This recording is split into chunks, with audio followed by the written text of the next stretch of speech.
Today marks day 2 of the Columbia mask wearing ordinance out of 90. ABC 17's Amber Tabling is live in downtown Columbia. Amber, you spoke with a medical expert who said even while wearing a mask, there are still risks of COVID-19 exposure and things we do every day. Sydney, I'm here at City Hall where you can see behind me there's this sign that says a face mask is required before entering the building. You can see those posted on many doors and windows throughout the businesses here in downtown Columbia. But exactly how risky are these activities we do every day? Well, I spoke with Dr. Ashley Millam, who broke that down for us, starting with the low risk, like opening your mail, getting takeout, and even pumping your gas. So for the example of pumping gas, there's definitely the risk there is most likely the shared equipment, right? The shared kind of high touch area. But especially if you're using hand sanitizer and things like that, that's a much less risky situation than if you're going to be less than 6 feet from another person.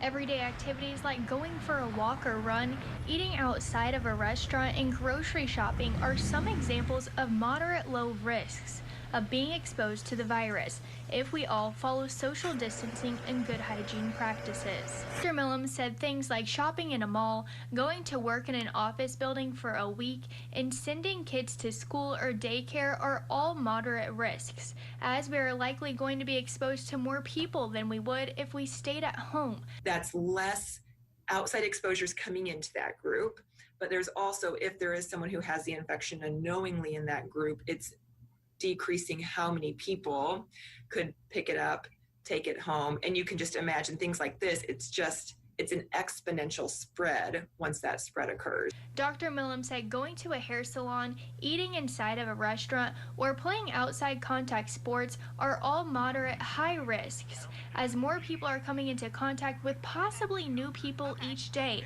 with different exposures sharing the same space.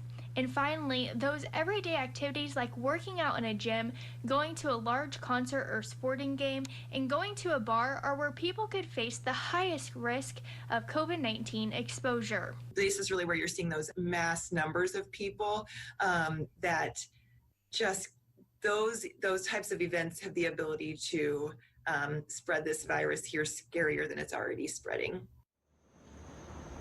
Now, Dr. Millam also said that knowing your risk before going could also help stop the spread of COVID-19. Live in Columbia, Amber Tabling, ABC 17 News. All right, thank you, Amber. And even while wearing masks, experts say it's still important to continue to practice social distancing and wash or sanitize your hands often.